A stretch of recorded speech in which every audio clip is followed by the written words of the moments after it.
5, Catflap Chats. I've got with me today Olympian, model, gets loads of questions about mental health and mental health in sport and in life. I've got Brett Morse, so thank you for coming, pal. Appreciate that. No problem, thank you for having me. As always, the Cardiff Blues have sponsored the beers, so just gonna have a couple of beers as we go along. How's life, pal? What's going on? It's good. Difficult 2019. Yeah. Very glad 2020's here. Yeah, onwards and upwards for me, I think. What are you doing at the moment then?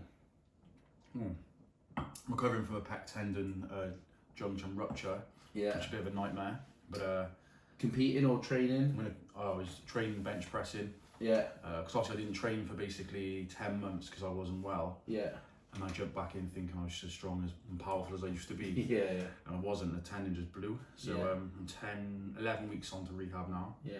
I'm pretty much there now, good to go. But yeah, so just focus on that and trying to get to the Olympics, hopefully. So Tokyo 2020 is a big goal. For people who don't know kind of who you are and what you've done before, give us a bit of a, almost start like the beginning. How did you get into it? So discus isn't the sort of thing that anyone just gets into. So how did that come about? Well, I used to play rugby and football at school. Yeah. Just the standard stuff. Penarth lad? Yeah, from Penarth, yeah. So I played for Penarth Rugby, used to play for Surrey Colts football, and then I actually played for Dinas Powys in the Welsh Amateur League and stuff in football as well. Yeah. Back in the day. Kind of our secret weapon in football was me throwing the ball. Yeah. I could just ping it like Rory Delap style, like halfway across the pitch. The massive throw in there. So yeah, I was always good at throwing stuff, and I've always have been all my life. Just go and throw stones on Penarth Pier, ping it basically the end of the pier, that kind of stuff, you know. So I just entered sports day at school. Yeah. Just did all the events as you do, and I won all the throwing stuff. So they entered me for the regional champs. I won everything there, broke a few records there. Was that all of the different throwing disciplines? Just shot put and discus. Yeah. I used to sprint as well. Oh yeah. Were you a big lad in school? Yeah, but I was always quite agile for a big guy. I wasn't like just a lump. Like. I wasn't a prop forward, say, for instance. I was more like a centre. Yeah. Kind of in rugby terms. So I was quite agile and stuff as well. So yeah, I went to the county schools, won everything there, broke a few records in the discus and shot. Went to the Welsh schools and came second there. Yeah. And then I'll basically represent Wales from that. And then my mum. How old were you then? 16. Yeah. So I was quite actually late starting into athletics. Obviously, most people have been starting. Most people are good at that kind of age. Had started like 3, 4, 5 years ago, you know. Yeah. But I kind of had a natural talent for throwing stuff. And then my mum was like, "You would actually be good at this." And I think the Olympics just got announced in London. Yeah. And she was like, "You could make it to the Olympics," and I was like, "Don't be so stupid! Like, I've just started. Yeah. Like, you have to you peak later on in this sport and this kind of stuff." I didn't think there was a chance. Yeah. But she kind of persuaded me due to a few issues actually. I kept getting in trouble a lot. I was in trouble with the police a few times. Yeah. I got arrested for assault and stuff when I was just stupid stuff on the 16. Streets. Yeah, nothing like. I say it's not aggressive, but obviously. It's just like boys being boys and fight over the park, you know, that kind of thing. Yeah, yeah. And she was basically, "I've had enough of this, you need to sort yourself out, you need to do something." And like, there was something I was quite talented in, so she pushed me to that. Yeah. I still played rugby and football up until, I think, second year at uni, so I'd have been like 19, 20. Yeah. But then I got put on funding for the Olympic Games, and I just was like, right, let's give it a go. So from that sort of 16 onwards then, were you competing UK, regionals, European, like how did all that go? So within a year, I'd gone from never training before in my life to rank 6 in Europe as a junior. So I went to the European. Is that under 19s, is it? Under 20s. Okay. So I was only 17. I still had another year after that to go. Yeah. So I went to World Juniors, European Juniors, made the final there. Yeah. Didn't even know what European Juniors was. I was just there competing against other countries and I didn't have a clue what was going on really. Where was that? Holland. Okay. Just went for a laugh, a bit of fun. And yeah, pretty cool. We was at 2007. 2008 I went to the World Juniors, ranked number 2 in the world, but I cocked up a bit there. I got really excited. But I was a bit too arrogant when I was younger. I was like, I'm going to kick everyone's ass, I'm going to win, I'm going to beat everybody. And then I went on, blew out in qualification, I had 3 fouls, and that was it, going home. And it's that quick, like that cutthroat, you're just done. Yeah, within an hour I'd gone from like, I'm going to win the world champs to being back in my hotel room stressed. Wanted to go, but that's... How did you cope with that as a kid? When I was younger, I used to be different to what I am now. I used to be really aggressive. So like, I was angry, like really angry. I trashed the room in the hotel. Like flip beds, through tables and chairs. Like I just lost my crap really. Like, but it's quite funny looking back to see what I used to be like back then. But I didn't cope well with it. I'm not gonna lie. I never, from when I started into that point, I never failed. It was just like a upwards. Kept like winning, yeah, like I was just going strength to strength, and I didn't really, in my mind there was no chance I'd fail it ever. And then bang, I came crashing down to earth and realised, oh hang on, I got a lot of work to do. But hey, these things happen. I suppose you were young enough then though that you had a whole career ahead of you as well. So what did you do after that then? What got you, how did you get going again? Well, then first year, then senior was the year after that, and that was a year where I was just really umming and ahhing what to do, because I've gone from being like one of the best in the world as a junior to then going to compete with the big boys, and obviously it'll take time. I'm not going to be one of the best in the world straight away. So I was just like competing, not really doing a lot. Like, were they physically much bigger than you? Huge men. Like, big men. Like I'm like 6'2", 6'3" with shoes on. I tell everyone 6'3", but I'm 6'2". And I was like 17.5 stone, but these guys, that's quite a lump, isn't it? Yeah, normal life is a big boy, but these guys are like 6'8", 22 stone. It's like me playing with a child. Like, like me competing against kids. It's just, but hey, it took a while. But went to Commonwealth Games in Delhi. That was unbelievable. Obviously, Lee Doran. Had some good times there. Yeah, so you know him from uni. Yeah, you used to live with him, right? Yeah, that's right. Yeah. So, I can tell you some stories about that, lad. I'll get him on here one day. Javelin thrower. There's a absolute animal when he's drunk. there's a funny. We were in uni, so we went to Uick, and he had his javelins under the bed, and we'd been out one night, and we were throwing them at each other for about 80 meters away. And when you're drunk, it seems like a good idea. Mate, if it had hit someone, well, they got taken off us then by like the head of security or whatever, and one of the boys broke in and stole them again. So was that Pritch? Got into Everyone was scared of him. Yeah, we got into Pritch's room, took the javelins back. Got in a lot of trouble for that. I put a rock through his window before. Oh, bloody hell. He was a great guy, to be fair. He'd kill me. Everyone was scared of him on campus. Yeah, they were. He was hard, mate. Ex-Marine, like. Class. So you were Delhi. What was Delhi like? The Commonwealths? Crazy. So you were part of the GB funding then? Yeah. Part of the GB squad? Yeah. Training full time? No, I was at uni. So you're in uni full time, training. How often would you train then? Basically trained full time. Yeah. I didn't really go to uni. If I'm honest with you, like, I just basically just lived there. I didn't really go out much uni, didn't go on the lash and stuff. I did, but like it was rare. I just went there to train and to try and get to the Olympics. That was my mindset. Yeah. So Delhi was just crazy, like a completely different world. When was that? 2010, 2011? 2010, yeah, a long time ago. 10 years ago. Bloody hell. What do you remember, like, what did you take from it? What was the thing that... Because not everyone gets to go to a Commonwealth Games. It wasn't even that for me, like competing for me is competing, like it was more just going to a country like India that was so different to anywhere I've ever been. The people, the culture, the food, like the whole experience was just something completely new. And it was the first time I've been around in a multi-sports environment where there's like all sports from all over the world in like in one space for 2 or 3 weeks. It's basically like a big party atmosphere. Everyone gets drunk, everyone does. Do they? Yeah, crazy stuff, you know. You hear at the Olympics they fly in the protection, shall we say, for people. Not me. I was actually a good boy, but yeah. Is it that sort of culture? Is it in the villages and stuff? The athlete village.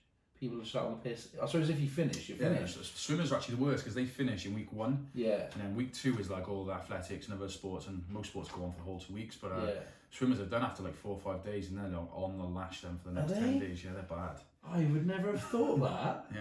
So you're trying to get your head down, and there's people like up at 2, 3, 4 a.m. Yeah. Partying. What's it like going out in India or Delhi? Oh, we didn't go out. There's one day we went out. Me, Lee, Dora, and Ryan, Spencer Jones, Sean Putter, Matt Richards, a few of us, like 5 or 6 of us went out on tuk-tuks. That was pretty cool. Apart from there was one time we were going up this hill and the tuk-tuk couldn't carry me and Ryan in it, so one of us had to walk side by side. So he's bigger than you again? Yeah. What's he, 6'6"? Yeah, he used to be 150 kilos, so what's that? Oh, Jesus. I don't know, like 20. So 100 kilos is 16 stone, so you're looking at 24 stone maybe? Yeah, he's not that big now, but back then he was a big boy. Bloody hell. I think in Delhi, he's a gentle giant as well. Yeah, he's a nice guy. Really nice guy. Funny. Delhi, like I've never been to India. I'd enjoy that. I think it's just totally different. That's why I enjoyed it. Yeah. like I've been around Europe, I've been in America and stuff, and then everyone's kind of like a similar kind of vibe to it, but India was just just a completely different world. Mad. The poverty was crazy, but yeah, it was just amazing experience really all around. Where did you finish then in Delhi? What was the 5th? So you 5th in the world, fifth in the Commonwealth. Then yeah. That was my first year as a senior, so yeah. Looking back, it actually was not a bad result. Did it exceed your expectations at that particular time, or did you think... I went in ranked number 2. Yeah. But I was a kid, really. Like, I was just very good, very young. Yeah. As in my talent physically. Yeah. But mentally, I was still a kid. So yeah. like, I didn't live the life when I was out there. Like, I put on like 2 stone because it was all you can eat 24/7 buffet. No, I did. You know, like I went out there and I just not doing party, but yeah. Just ate and did nothing and hardly trained and got lazy and like it just, I don't know. Do you have coaches or mentors that go out there with you? Yeah, my coach didn't come though, see. Okay. It's not his fault. Welsh Athletics didn't take him. Yeah. Which is sad because he had myself, Ryan and Lee. He coached all 3 of us. Yeah. And all of us could have come close to getting medals or whatnot. But it is what it is. There's money situations and stuff like that, you know, with yeah, the governing body just couldn't afford to take everyone. They just took like team managers and a couple of people who worked within Welsh Athletics. Yeah. He wasn't one of them. That's a shame. Yeah, it is a shame. Because my coach at the time was Nigel Bevan, he'd been to the Olympics and stuff. Yeah. He'd experienced that, he'd been to 3 Commonwealth Games himself. Yeah. So like he could have passed on that knowledge to me and like maybe reined me in a little bit. Just kept you in check just a little bit. Which I definitely needed back then. Yeah. So looking back I did okay, but at the time I was not happy. Yeah. But you live and learn. It's interesting that is. And would you say that as you've grown up, as you're 10 years later, your mindset's different? You know, if you were put in that same situation now, you know what you're doing if you didn't have someone there coaching you along? Yeah, 100% my mind. Well, I don't really need that now, but like I'm experienced. I've been to every major champs there is. I've competed all over the world and whatnot. So I don't need that experience now, but back then I definitely needed it. Yeah. I was away from home for the first time in my life for like 4 weeks, I think. It was the longest time you've been away. Went to Doha first, and oh, nice. Yeah. Yeah, so it was just a completely new experience to me, and I was only like 19, so I just like went mad. Bright lights, like, oh, fucking come on, let's go. And like Coca-Cola was free, so yeah, we'd walk up to a machine, press our tab on the machine, and the Coke would come out. So I was just like necking Coke like it was water. That's why I put loads of weight on, and pizzas every day and this kind of stuff. It's just a good time, but a bit of a nightmare if you're trying to do well, you know, in sport. Yeah. But whatever, innit? It's all good fun. So it's all a learning curve, I know that. So after that then, you've been to Delhi, you've experienced that, and you've got the Olympics then 2 years out. What's the journey like? When I spoke to Joey about the boxing, and obviously he went to the Olympics, I can imagine his training and his lifestyle was very different to yours, even though you've kind of both got a common goal. Yeah. What was that like in that 2 years leading up to London specifically? Huge pressure with it being in London, British athletes. What was that like, sort of living with that pressure and training and that mindset and that goal? Sure, I was excited. I didn't really have I didn't feel pressure after Delhi, and I sat down with my coach after. Like, I'm just honest, so I told him about the weight thing where I put loads of weight on. I told him about how I just didn't live the life out there and stuff, and I learned. So in 2011, then I went to the World Champs and I made the final. I was the youngest final in history in my event. So I was like 20 or 21, and I made a world final in my sport, which is like unheard of. Like, it doesn't happen. So like I'd rectified my mistakes. Yeah. I was now in the world's top 10 as a senior as well, only 21 years old. So things were going well. And did you feel pressure? No. You don't feel pressure when you're about to step out and perform? The Olympics, actually, I did, but there's reasons for that. But no, I was always excited to compete. Like if I know I'm in shape, I'm ready to go. Like I can't wait. I'm like, right, I want to try and show people what I can do. Yeah. So no, I used to get excited rather than nervous.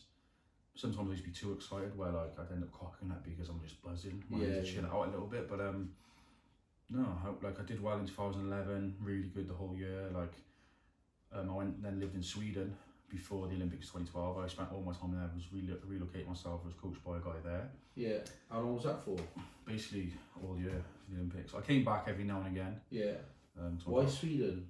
because the guy who was based in Sweden coached the current Olympic champ from then, like. Oh, okay, and, yeah. He was winning everything, and like he was only like an inch taller than me, so like I could model myself on him, physically, mentally. Were you training with him then? Yeah, we were training a lot together. There was a load of us as well. Like from his training group, there was 6 of us. I think went to the Olympics, so it was like the training group to be in. Yeah. But it was difficult because, well, I was expecting a child, not me personally, obviously my girlfriend at the time. So I was away from home a lot when that was going on. It was difficult, but I also kept falling ill. I kept like, every time we flew somewhere, I've like really bad food poisoning symptoms, like really bad. Yeah. And at the Olympics then it got horrendous and I got ill. And I found out I got ulcerative colitis, which is, it is what it is. It doesn't really affect me too much right now, but like at the time, undiagnosed and untreated, it just ruined my whole Olympic experience. Yeah. Like I went to the Olympics, stood there in front of 80,000 people, knowing I was in awful shape, physically and mentally, and that was just difficult for me. But. And at that point then, you can't pull out, you can't... Well, I didn't tell anybody I was ill, see, because I was worried they were going to pull me out. Okay. So my granddad was really, really ill. He died not long after the Olympics. Yeah. And he was been my biggest fan since I started. So even when I used to play football when I was like under 18, he'd have all my cutouts. So he'd have all my cutouts from then until he died. Class. He wanted to see me at the Olympic Games, so I was like, right, I'm going to keep this all to myself. Even if I go there and do shit, like... Not many people can say that they're an Olympian. Yeah, and my granddad watched it and then he passed away like a month or 2 later, so... Yeah. So yeah, I'm glad I did it. It's just frustrating that I went in there in really bad physical and mental condition. Yeah. Do you reckon you could have done anything, again, looking back now, hindsight's a wonderful friend, but anything you could have done differently? I wouldn't have left my coach. I would have just remained in Cardiff with my coaching set up and stayed doing what I was doing. I wouldn't have gambled. Because then, like, what's the saying, like, if it's not broke, don't fix it. Yeah. So there's a lot of pressure from British athletics for me to move to this guy in Sweden because he was the guru. He was the one who's going to make me win medals, but I was improving all the time anyway, so I could have maybe be in the mix anyway regardless. So that's just one of my biggest regrets. But it's difficult because that was almost forced on me. Like, if you want funding, if you want to do this, you have to do this. Yeah. And if I'd said no a year before the Olympics, I wouldn't have been funded to get a full-time job, and then I wouldn't have been able to train full-time. Yeah, so... How does that funding work then? They literally pay for you to live that life? Yeah, I get a salary. Yeah, okay, yeah. So you get paid every 2 weeks or every month, just like a normal job, salary. Yeah. But then training camps they fund, physio they fund, nutritionists they fund, supplements they fund. Like, so everything's funded as well. So like, you just saving that money. Yeah, bar like, obviously I'd have to pay bills and stuff, not people, but that's it. So. And what do you do? You know, when you're on, like, say you're in Sweden then, or you're on training camp, whatever it might be. What are you doing away from training to actually just relax? That was one of the biggest issues, because in Sweden, especially in the winter, I was just in a hotel on my own. A few of the boys from Sweden, like, they lived in the area, but not overly close. So I'd be in a hotel on my own, just reading. Yeah. In the winter, it was like -20 some days. You couldn't really go outside. So I think that was one of the issues. I just got bored a lot. Yeah. I was like, if I wasn't training, I was just getting down. Like, it's like cabin fever. Yeah, it was awful. Like, yeah, especially back then, because I was younger, I was not used to doing nothing. Yeah. I found it tough. So, like, on my rest day, what do I do? Wake up in the morning, have breakfast, lay in the hotel, lay in my room, watch life on Netflix. Back then, it was just whatever. Just watch some rubbish on the laptop all day, maybe do a few emails and stuff, but that's it, and then go sleep. Yeah. Just wasn't ideal. See, that's not enjoyable, is it? No, not really. You've got to have a certain mindset, I think. If that's your goal. Again, when I spoke to Joey, you know, when he come up, he goes away for 6 weeks at a time, 8 weeks at a time, 12 weeks at a time. Different because he's with people. I think that's the thing in other sports, like. But the sacrifice people don't see. Yeah, it was difficult, especially then. Like, sometimes you go out for food, me and all the boys, and they'd always speak in Swedish, and I'll be sat there like, come on, I'm still here. It'd just be awkward, and I'd be on my phone instead because no one's talking. And yeah, it was just a difficult environment, but I knew why I was there. So did it make you better physically, even if it didn't quite help you? Yeah. Oh yeah. Get where you want to get to. Became a bit of a beast, man. I was there, like, training with those boys, like Gurkhant, who was the Olympic champ at the time. We trained with him. He had a 240 bench press, 300 kilo back squat, like 310 kilo deadlift, 185 kilo clean and power clean. So like, Jesus I'm training with that every day. So now like. At the time was like 160 bench, is now really shit, like, so. Yeah. So physically. But 160's more than we both weigh. Yeah. And I don't know anyone in the gym that, you know, if you I've done 200 as best. That's fucking But still, that's way off 240, you know what I mean? Like, so Eastern European boys who were just naturally big, powerful animals, and So were they clean athletes? Yeah, 100%. Like 100%. I don't think many people are. Yeah. Like, I'll be honest. In the UK, I don't think many people are taking drugs, and that's the God's honest truth. Like, our system is pretty good. Yeah. Like, I'm still on the register. I haven't really competed for a year. I'm still on the register. I still get tested a lot. Do you? Yeah. Did you knock on the door? Yeah. Is it one of those where you got to let them know where you are every day? Every day you got to give an hour. Yeah. So they could turn up now. Yeah. Well, they can't now because it's 7 o'clock in the morning. Mine is. They still could turn up now, but if I'm not there, it doesn't matter. Yeah. But I have to be in my house between like 7 and 8 in the morning. What about if you go out on piss and end up? So you I mean, not now you, but just imagine you're like a single lad and you go out and then stay at your mate's house or whatever. You get done then for that? Or? Yeah. If they turned up and you went there in the hour slot, you got a strike. Yeah. And then you got a fine, and 3 strikes you get 2 year ban. Bloody hell. It's happened to, like, obviously some, like, Rio Ferdinand. Well, I'll say Rio Ferdinand had that, didn't he? Yeah, somebody were moving house and he forgot to change. I don't know what Yeah, deal was that, but I can understand how it's done. I've never done it. Yeah, I've missed one test ever, and that was my granddad's funeral, and they still didn't take it as a good enough excuse because I didn't let them know. But I obviously have you just don't think about that, do you? No, but yeah, that's berserk. That is. Yeah, it's crazy. I'm assuming it's the same for like rugby boys. Joey would definitely have had this. Yeah, I think the rugby lads, I think they have to give a time slot or something. I'm sure they do. I don't know about football. I don't really know many footballers like, but I think football will be different because they're with the Premier League or whatnot, and like it's they get tested and stuff. Yeah. That's berserk. That is. So do you look back then on like for me, London 2012 should be one of the highlights of your career, and it sounds for you like actually you. If someone said you hadn't done it, apart from your granddad seeing it, that's the only reason. Yeah, it means nothing to me.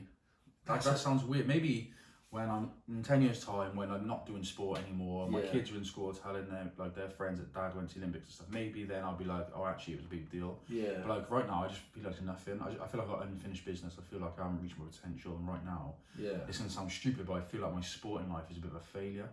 That's how I generally feel. That's your mindset. You just got to win. Yeah, I just had so much talent I haven't used. Yeah.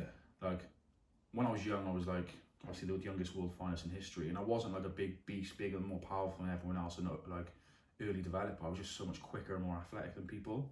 Yeah. And due to getting illness in 2013, I did the discs in my back, and then got dumped off funding, so I didn't compete for ages because of my back injury, and then I just, working full time was just difficult. Yeah. So now I'm in a position where I can train a bit more and I can at least try. That's mad. So how does that? So I was looking at kind of what you've been doing. You did the Commonwealth Games 2014 in Glasgow. Yeah. Came 5th there. Yeah. Happy with that, or again, coming off the back of a couple of injuries? Then was that right? Yeah, it was I wasn't funded anymore. Was no longer professional. Yeah.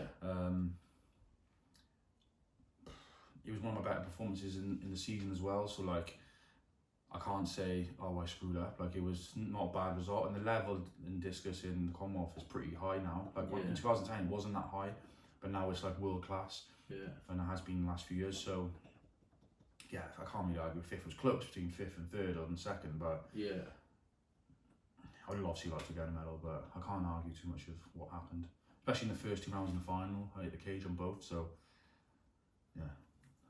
Just frustrated. I can see the frustration in your face. Yeah, it does frustrate me. As you're talking, I can see that you feel. I can see you've got unfinished business with the sport. Yeah. I can see it in your face as you're talking. Not on anger, but like, oh, for fuck's sake. Like last year, because obviously I wasn't well all year. Yeah. I did one competition for Cardiff and I threw 59 metres, which is not like great, but like, considering I hadn't trained, I got up to 21 stone. Like, I wasn't well. Like, I was just a fat slob. Like, in all honesty. Yeah. And I did that, and beat a couple of guys who were like funding still for the British team and stuff. And I beat them in that competition. I was just like, I'm still talented. Like, let's do it. Because before that, I was like, I'll never compete again. That was my mindset. Because I'm not doing like in rugby, you know, like or football. I wouldn't have to be good. I'm just going to play with the boys, have a few drinks afterwards, have a laugh. And athletics, like for me, it's good or out. Like I'm not there to. Well, it's such fine margins. It's millimeters and milliseconds, and other people might love it, the sport, but for me, I don't love athletics enough to just be around it for the sake of it. Well, mate, I know pro rugby players who don't love rugby. It's their job. They loved it as a kid, obviously. Yeah. Went into it, but you know, people from the outside see a lifestyle and think, oh, that's the lifestyle I want to live. And don't get me wrong, like rugby's great, football's great, it obviously affords you good things in life, but it's not the fucking be all and end all either. Like, you know, it's not happy days every single day. It's hard work as well. Yeah, of course. Being good at something is not easy, no matter if that's sport or career or anything in life. If you want to be good at something, it's hard. Like, how did that affect your? And you, I mean, you go into this however much or little you want to.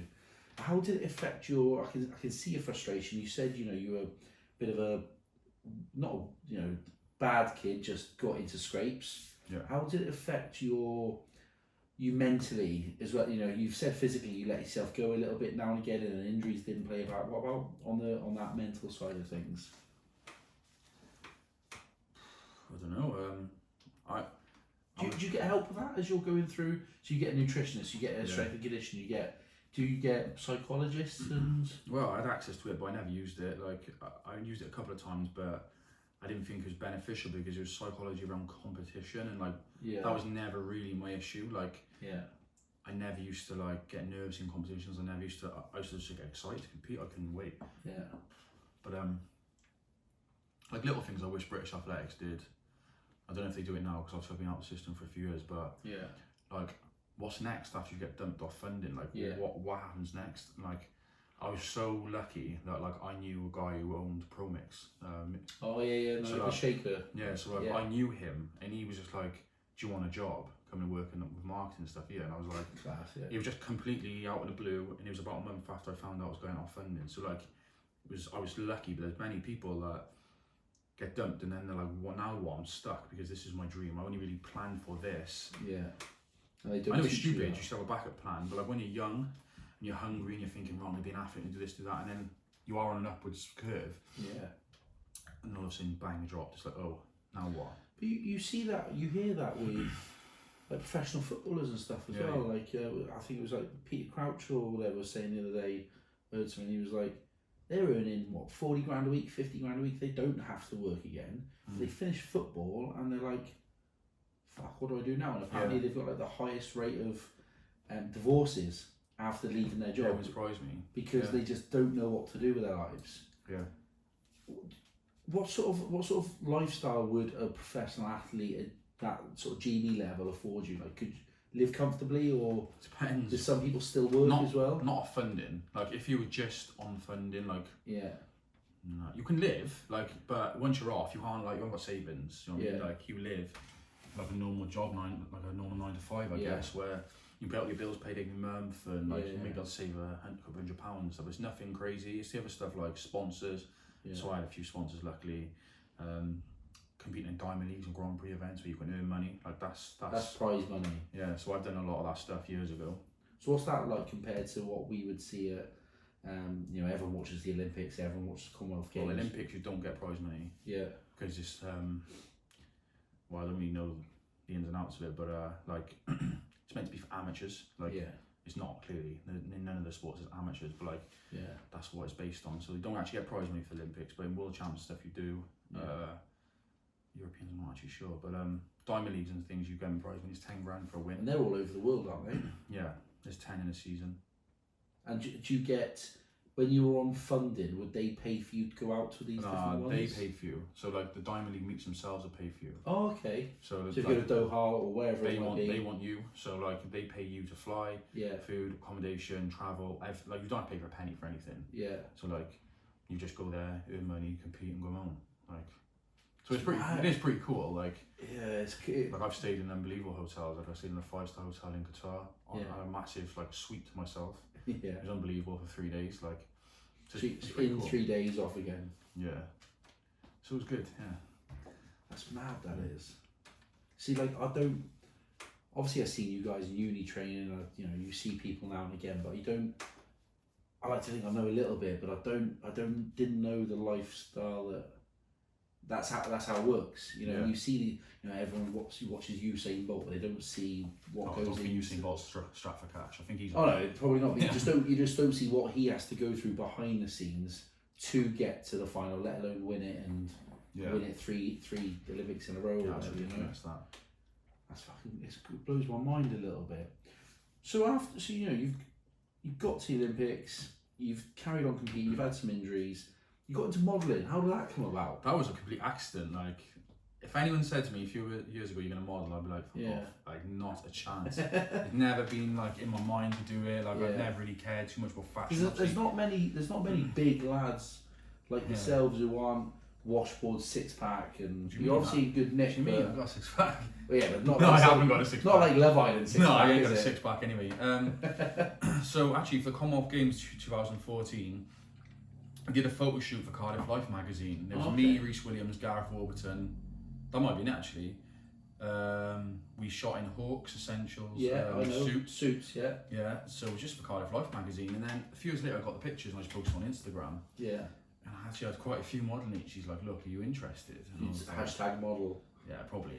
I do the same part. I do it now. Do you? Probably, yeah. So yeah, I was just like, started meshing me, and I was like, oh, fuck off, like this is someone's taking the piss. Yeah. Or like, you sometimes get people like, come with us, pay £200, we'll give you a portfolio, that kind of crap. Whatever, yeah. But then it's one agency messaging me saying, look, we've sent this picture into River Island, they really want to use you for their campaign.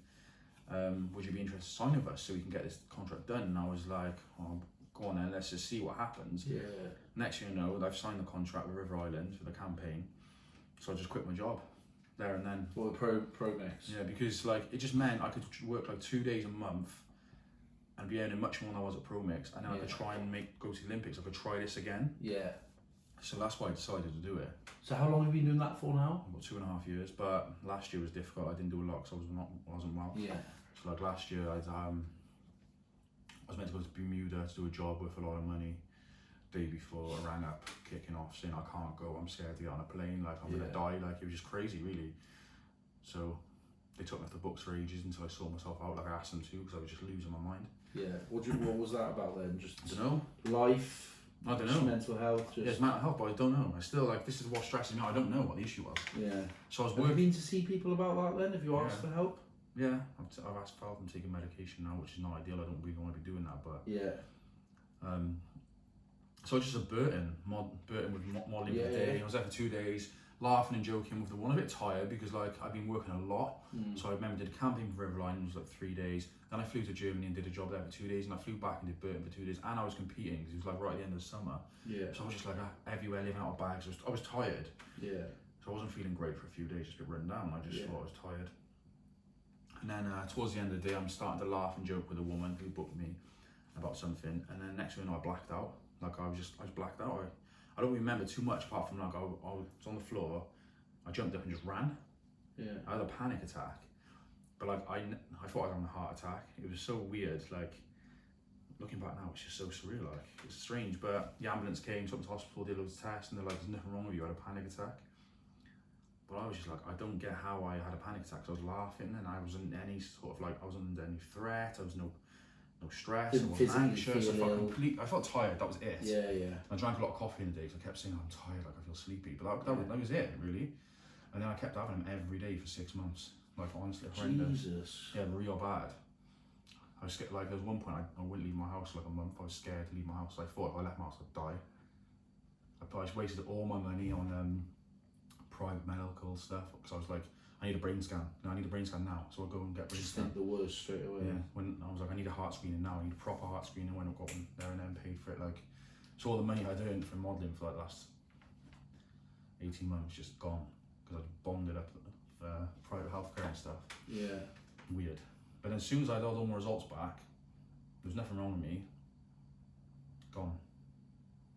I get little bits and bobs here and there. Like, I've been going for a little bit of stress at the time lately, but like, I've had a migraine for like 4 days now. That's part of like apparently anxiety. Yeah. Or like I get grinds in my teeth is part of it. But like, I just don't know where I really know where it's come from. I think it's come from a lot of things like getting ill with the colitis stuff. Yeah. Athletics obviously going down the pan. Things from my childhood, like this kind of stuff, and everything just gone into one. Poof. So I'll find stuff like this fast. Like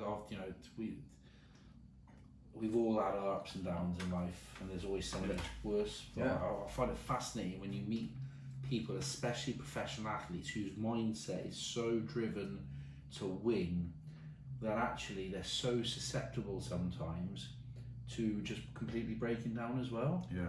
Like I was obsessed with being good. Like I was honestly obsessed with it. Yeah. To the point where like relationships would break down. Me and my ex-girlfriend, I didn't give it any time because I was just obsessed with like being the best athlete I could. Screw everything else. Like that was kind of what I was. And maybe when athletics fell apart, I was like, hang on, I've got that life here, and I don't even know about it almost. And I just fell apart. I think. I don't know. It's weird. I still don't really understand it totally, to be honest. No, and I didn't believe in mental health before. I don't think many people did it before 5-10 years ago. I generally thought it was like people, you see Facebook posts or tweets about people going on mental health. I'm depressed, and you're like, whatever, and I buy a big shut up, you idiot. Yeah. But I can hand on heart say like it's real and it's not like it's horrible. Do you have things now which help you to not just snap out of it, because you can't just snap out of it, but to get you from A to B? So you feel like this now. How do I just start to turn the corner? You know, are there things that there's a few things actually. I know you've got some questions there for me. Yeah, they might answer a few of the questions. Yeah. Routine. Yeah. So what I was doing before was that this is gross. But some days I wouldn't even shower. I'd literally wake up, lay in bed all day, go out to sleep, and that'd happen for like 3 or 4 days in a row. And I'd just have like loads of Tesco meal deals by the bed, and I'd be just eating crap, drinking. So first thing for me, I was just read up on it. I was like, right, get a routine again. So I'd like sit down, wake up in the morning, drink coffee, have a to-do list, write a list, and then as the day goes on, I tick things off. Yeah. One, it was obviously taking up time, it's taking up my mind because now I've got things to do, and also like it was like a sense of achievement. Even if it was something stupid like cleaning the dishes, like it's an achievement because there's more than I did yesterday when I couldn't get out of bed. Yeah. So that was one massive thing. Also diet. Yeah. I stopped eating like monster amount of Pringles and started eating like I used to eat, like an athlete again. I think all these things then, I started to program myself back how to I used to be. Yeah, that's sort of been the best. It seems so simple when you say that. Just write a list of things I need to get done that day and follow it. But it takes something to recognise, I suppose, that you're in that bubble and need to change. And I suppose only you can really help yourself at some points. Yeah, people try to help me, but nothing helped. I think part of that, I've never drunk alcohol really. I've still drinking the beer now, but I've never even at uni I didn't drink. I've never touched any recreational drug in my whole life. Yeah. So my mind is like clean. It's like, do you know what I mean? It's like not swayed by anything. So for me to go down fall down this route, I still don't get it. I think it's probably more common than you realise. Probably amongst people that you know. I've actually had a lot of people speak to me about it, and I'm like people I'm friends with. I'm like, oh, okay. And I think, part of that thing of being a bloke, you can't, people are like, man up, you can't go down. What if you get down? I did have that a few times with people that were meant to be close to me and they weren't. Because they don't understand it, or they're ignorant to it, or they don't want to understand it because it baffles them and blows their mind. I've had stuff like that, and I'm wary now that when you see people that are down, don't say, ring me if you need something. Because they're never going to ring you. Yeah, you ring them and check.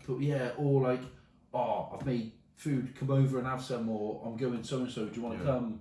Or I'm picking you up in a minute, we'll go to the gym, or... Yeah. So I'll try and be a bit more wary now, I suppose, about how you text me the other day about things that happen. I completely understand that. Because I've been in those situations. Yeah. Maybe not as deep as you've been or as bad as the next person. It doesn't matter, does it? Everyone's got their own shit to deal with. Cool. Life's hard, mate. It's hard, especially an adult.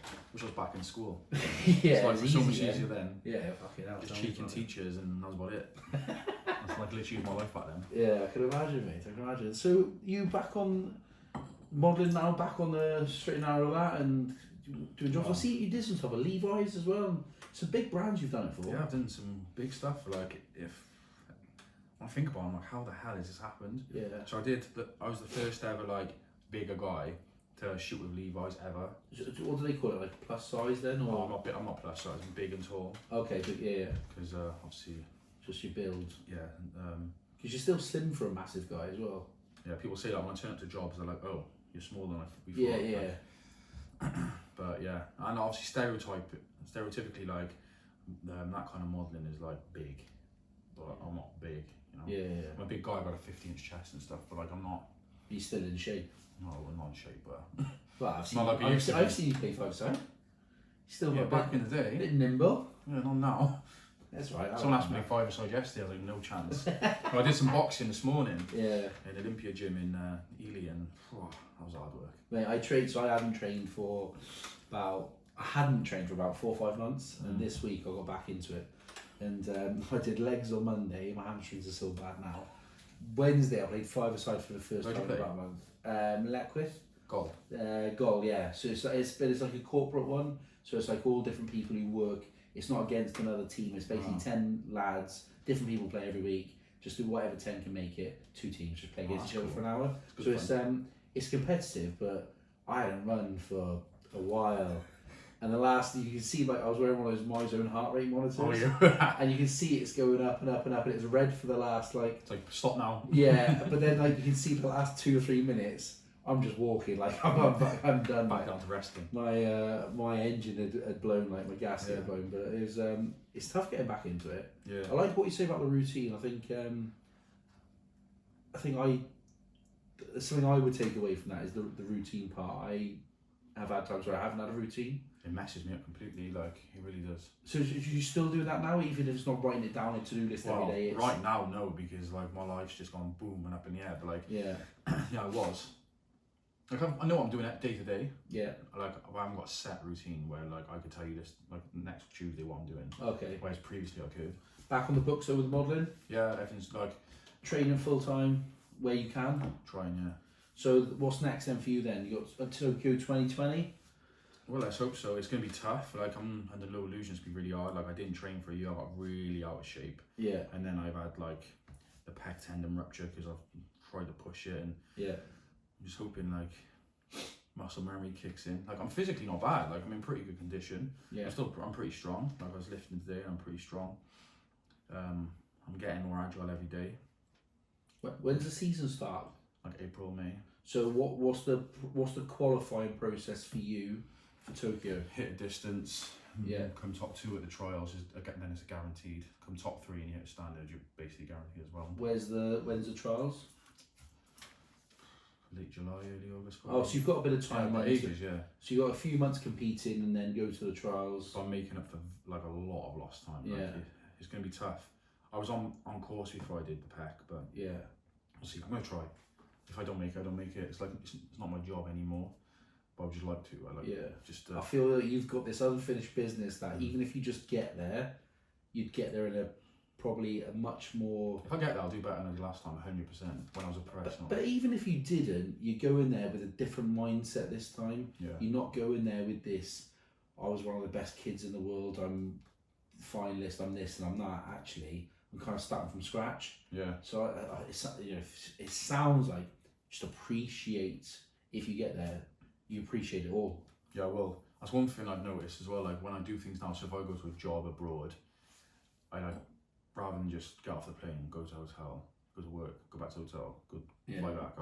I try and take in what's going on a little bit. Yeah. Because that's a lot of stuff as an athlete. I didn't really take it in. I just get off the plane, lay in a hotel, compete, go. But now I'm more like aware of enjoying the whole experience of everything. See the sights and actually take it for what it is. And like, I'm pretty lucky to be doing what I'm doing. Like, I remember when I did work for Levi's, I'm laying there in my 5-star hotel, open their blinds. It's like, was that in America? Yeah, in California. Yeah. Like, literally, the Hollywood sign is right in front of me. I'm laying there thinking, Jesus Christ, how does this happen? Like, it's just beyond a joke. But hopefully more of that to come. Class. Yeah. I got some just before we finish up. I got some. So you did a Q&A on your Instagram. Yeah, I got a lot of inappropriate stuff, and I didn't want to send over. It was you got a lot of gay and LGBT fans. A lot, yeah, a lot. Bit of an icon. How did that come about then? How did you find out about that? What was it? The Olympics in 2012. Yeah. My girlfriend at the time, I think it was, actually sent me a blog. Gay Boy London blog, and I was voted the sexiest man at the Olympics, #1 ahead of Tom Daley and Greg Rutherford. Are you? Yeah, so I'll take that. I was like Tom Daley, but a bit more rugged. That was what the caption said. So I'll take that. Love that. Fair play. Yeah, it's cool. So yeah, got what was it 8 questions maybe. So right. What's the best and the worst thing about that lifestyle that you've lived in? Whether it's the modelling and the training, trying to train full time around it. What's the best thing about it, but also what's the pain in the arse bit about it? I'd say the best and the worst is probably the same thing. Yeah. So like the travelling. Yeah. So like obviously I've seen so many places. I did it yesterday. I've been to 32 countries in the world. I've never paid a penny to go to any of them, and like I've seen some incredible things. But also, that was the worst thing about being an athlete, living out of a bag all the time. Like I hated it. So like I get to like Estonia with like a smelly kit bag and I have to find the laundrette and then wash it, and then 2 days later I'll be in Lithuania, and then I'll be in like America. Like it wasn't fun, but then it was an amazing experience as well. That was like the best thing I could take of it. The modeling's a bit different because we do stay in great hotels every time I go anywhere. Yeah. It's very relaxed, the modelling life. Yeah. Are they long days? Depends. If you work in a studio, it's not tough, like, but it gets tiring. So obviously I'm quite heavy, so I'm on my feet from like 8 till 6. Yeah. But if you're doing a campaign, it's really easy. Like I went to LA with Levi's, just an example. Yeah. Day 1, I fitted 1 pair of jeans and I was done. Day 2, we shot 1 look out in the street for about an hour, was done. And day 3, we shot 1 look in a warehouse for an hour. So I basically went to LA for 3 days, but worked about 2.5 hours, and I got paid like for decent wage. Yeah. So that's pretty cool. That's good. That is. So you touched on this briefly just now with your routine and stuff about how you deal with anxiety, but specifically around those competitive environments. You were saying that you don't really feel the pressure as much when you don't feel pressure, but there was times where I got overly excited. Like for instance, Commonwealth Games 2014, where I bombed 2,000 first 2 rounds, and I just used a lot of tips that I actually did work with a psychologist. So I was getting really like not anxious, but a bit like angry with myself because I fouled twice, and it was the biggest comp since the Olympics. Yeah. So I sat there and I started to just look in the crowd and pick out how many people were wearing red tops. Yeah. I was counting them. So my mind is now completely off athletics and sport. Sorry. And then by the time they're like, I don't know, South African boy next, then Brett took him after that, it's like I haven't even been stressed or thinking about anything to do with sport. It's just thinking about the people in the red tops in the crowd. Yeah. So I just use that method, basically distraction. Distract myself from what is actually happening. Yeah. But yeah, that didn't work for the actual anxiety. But we're in a competition environment, and it always used to work for me if I just distract myself. Is it Johnny Wilkinson used to think of something between the posts? Yeah, he used to try and visualise something up in the posts. Or something. Called Dolly. I can't remember what it was now. And that every single process, that was it. Like it's fascinating. Like actually seeing like Dan Bigger when he does his like little dance and stuff like that. It's just like that's the process. Yeah, he's like now not in the stadium. He's just doing his own thing. And Do you hear the crowd as you're doing it? At the Olympics I did. Yeah. But nowhere else. You just zoned out. I'm just literally, it's just a competition, just a concrete circle and a frisbee, like it's just frisbee. Do you know what I mean? A heavy frisbee. Then. Yeah. So I mentioned this just now. You've got a lot of gay fans. What is your thoughts on being a gay icon and an LGBT ally? Well, I wouldn't say I'm an icon. Like I have a lot of gay people talk to me, but I talk back to everybody in Instagram and stuff. Like I just have conversation with everybody. And what was the second bit? LGBT icon and what? Sorry. And LGBT ally, a friend of people who are LGBT. It's not just LGBT. Like I just think everyone's equal. Like in general, like it don't matter who you are, what your background is. Like I treat the bin man the same as I would like the Queen. Like to me, everyone's just equal. So. They say that about people who treat the waiter the same as the owner. Yeah, that's what I'm like. Restaurants. Like I'm from a council estate, you know. I was brought up, had a lot of crap going on in my life. Yeah.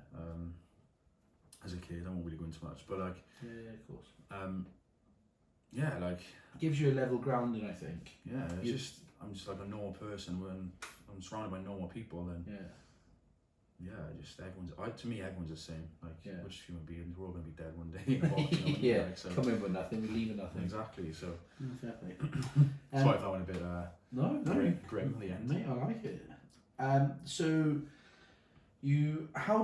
what was the thing? How did you overcome that mental block that took away that focus and motivation? What was the one thing that finally just flipped the switch for you to go, I'm getting it back on track? Was there one thing? Was it a collection of things? Did anything happen? Did you see someone, speak to someone? It's really strange thinking about this because to me it's like a different person.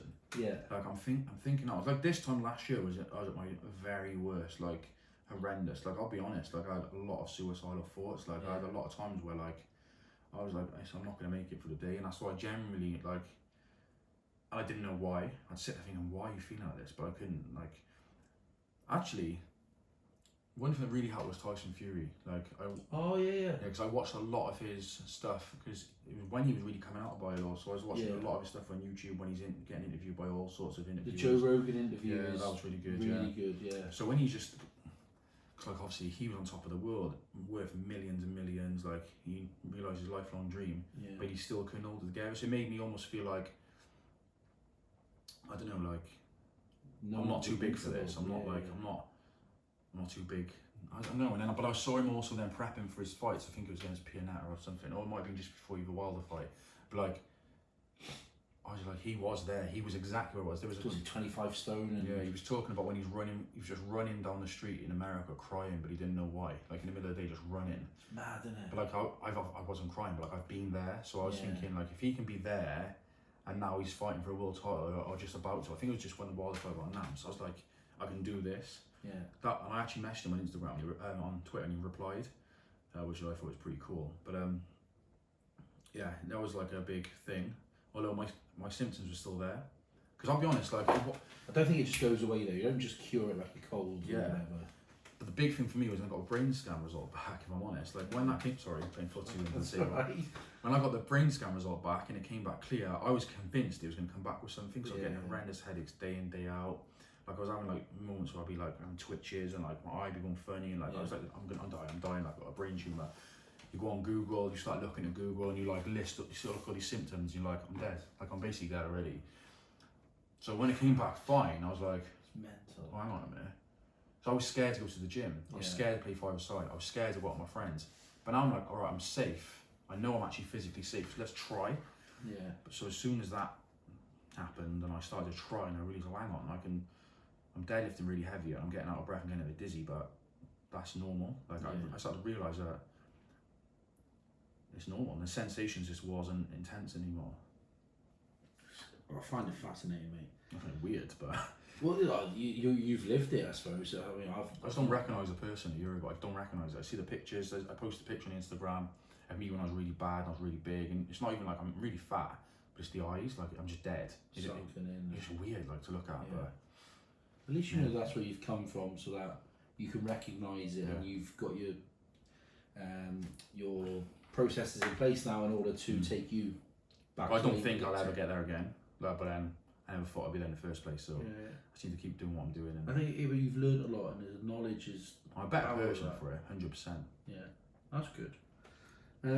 Is there a strong correlation between food, do you reckon, and mental health, or does that just come under the cycle of bad routine, not training, then bad food, then bad sleep, then whatever else is, whatever vice you might have?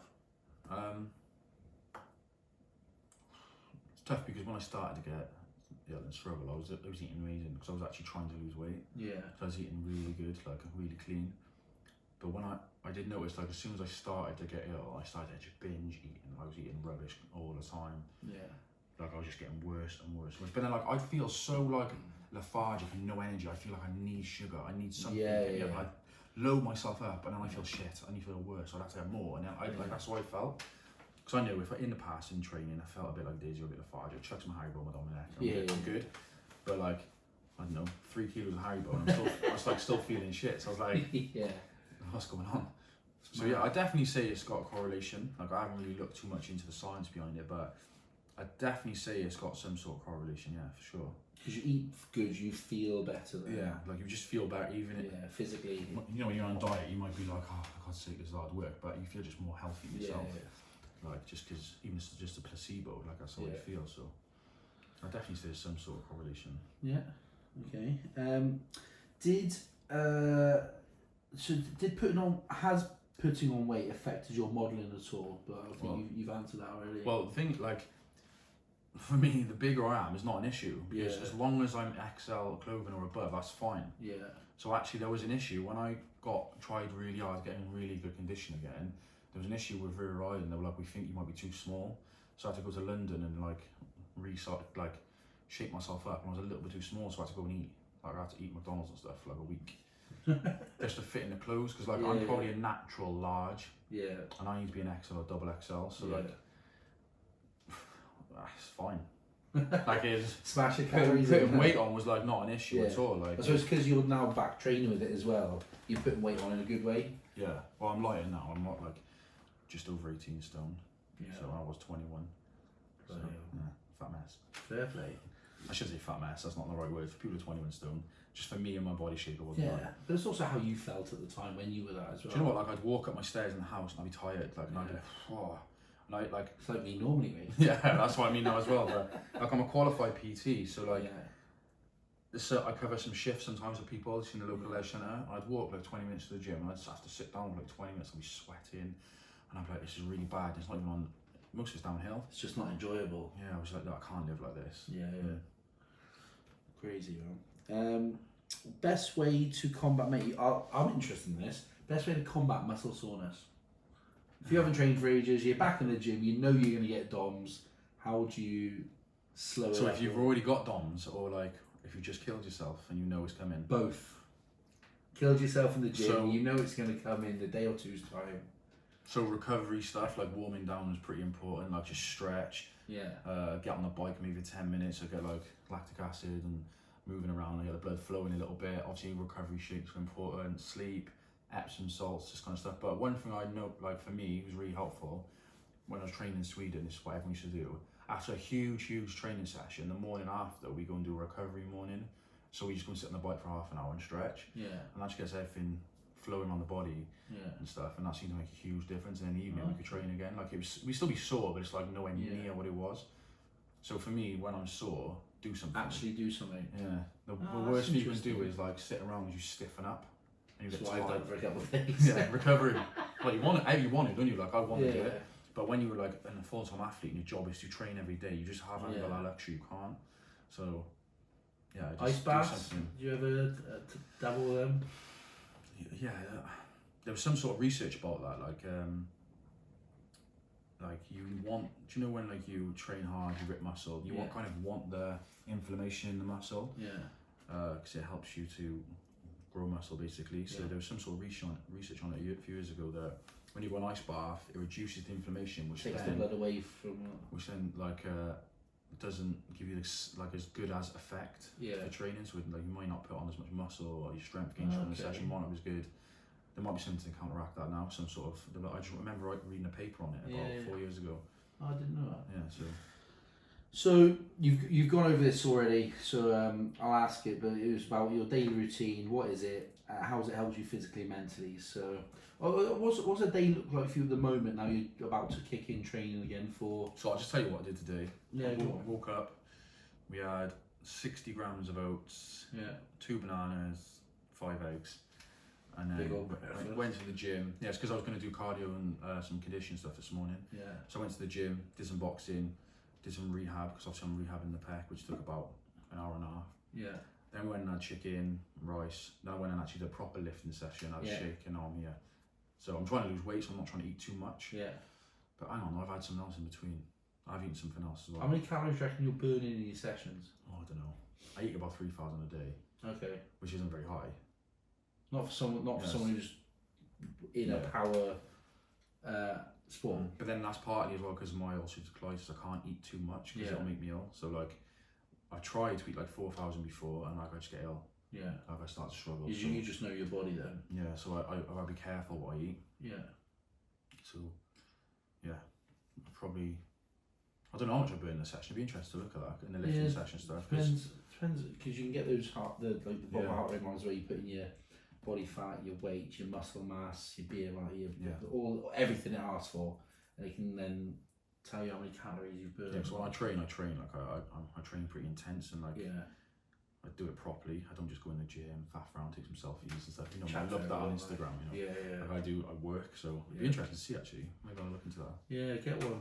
So I wore a football the other day and I did 1,000 calories in 70 minutes. That's mad. That's amazing. But it's because I'm obviously a bigger lad. If you're smaller, you won't burn as many calories. Yeah. But the problem is I don't really watch what I eat, so probably eating that and more when I go home. So there we are, I love food. Last one, pal. So, do you have an opinion on the Olympics banning political gestures like the how do you say it? Kaepernick, the quarterback. The quarterback in the NFL. Was it the San Francisco 49ers? He obviously took a knee when they were doing the anthem. What's your thoughts on the Olympics banning? Well, I actually don't know about the Olympics banning stuff. When I saw this question, I didn't really know how to answer this to the Olympics. I can answer the sport. So I don't know what the Olympics actually doing anything like that. Yeah. But like I said earlier with the LGBT thing, like everyone's entitled to their own opinions. Everyone's entitled to be who they are. Like he took a stand somebody believed in. That's why I respect that personally. Yeah. And I think. Do you think it's really right? No, what they've done to him? No, it's not right. It's disgusting. Actually, he's been 3 years now. Is it that he hasn't played? Why? 2 years. Because he's black and he's standing for black rights. Yeah. That's disgusting. Like in my opinion, I shouldn't. Yeah, that's ridiculous. But I think they do things a bit differently in America to other parts of the world, you know. Yeah. But there's other stuff like I think James McLean, the footballer in the Premier League, when everyone wears the poppies, he doesn't wear the poppies and this stuff on his shirt because was part of the IRA or something to do with that anyway. Yeah. But and he gets a load of stick about that. But I can see why he gets stick. But at the end of the day, like that's what his beliefs. That's what he's been brought up on. That's what he believes. So like, everyone should be entitled to what they do. I think part of the problem now is that everyone has a voice. Yeah, social media is a massive. With social media, so he might have got a stick in the past, but it would have been just at the football ground maybe. Now every man and his dog is tweeting, sending threats. You can find out anything. You could probably find out where the guy lived if you wanted to. Yeah, you probably could. Send all sorts there, and it just gives stupid people a voice. Yeah, the amount of abuse people get on Twitter, especially Instagram, not as bad. It's more just picturing it, but like on Twitter, it's just like, what is going on? Like, why would you do this to people? And you can understand why people come off social media then to help their own mental health and just live their life. We even when I ask questions, I got abusive messages of people. Do you? Sometimes. How do you deal with? Like I post a picture of me. Trolls or people who fuck off usually. Do you? I don't give a shit. Do you bite back? Do you? Yeah. Or like I don't like ignoring. Like if someone's got something to say, I'll stand up and I'll have it out with them. I don't care. Yeah. That's just who I am as a person. Yeah. Like I had someone before. Like I posted a throwing picture of me years ago, and my arms out wide, and you can see like I got stretch marks on my pec. Yeah. And it's just like Guy from Italy or something's commenting like, "Oh, you fat boy with your stretch marks" or something like that. And it's just like. So I was just. Like, but he goes. I looked at his page. He goes to the gym. He's just a small little weed. So I was just like, if you were strong and you were powerful, like you'd have stretch marks too, and you're. Well, I don't know. I was probably quite rude, so I'm not gonna say. But I can't remember. Like, so I bite back. Yeah. So yeah. So what some guy say? Yesterday he was like, you should spend less time taking selfies in the mirror and more time training. You might actually be good, or something like that. But I was just like, I train twice a day every day. Yeah. Like. Athletics doesn't pay any bill of mine. Like, they didn't give me a penny anymore. Yeah. And modelling is my job. So like, and my agency will be like, you have to post every day, or try and post most days. Even they even said like, if even a shit selfie, it keeps interaction going. Yeah. So like that, and I pays my bills. So like, do you think I like sitting there taking selfies? No, I don't. I don't enjoy doing that. That's not who I am as a human being. Like, but if it pays your bills, I'm doing it for a reason. Like, yeah. So I just told him to fuck off anyway, but. Classic. Yeah, but in my mind, I'm thinking like, what's wrong with you?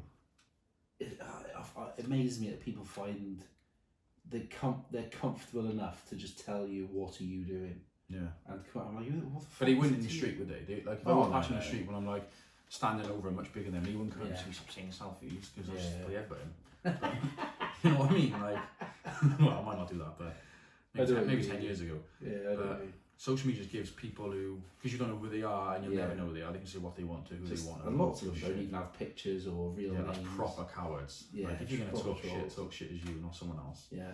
So. I agree, mate. Well, look, on that note, I'm going to keep a track on how you go now over the next few months. And obviously when the season starts in April. I wish you all the best, pal. I'll be excited to see you get to Tokyo. Genuinely fascinated with the insight into professional amateur sport, the mental side of it, And wish you all the best, mate. Thank you for coming in. No problem. Thanks for having me. So that was Brett Morse. Hopefully see him at Tokyo 2020. That's another episode of Catflap Chats done and dusted. Big thanks to the Cardiff Blues for providing the Heinekens again as always. So thank you very much. And we'll catch up next week. Over and out.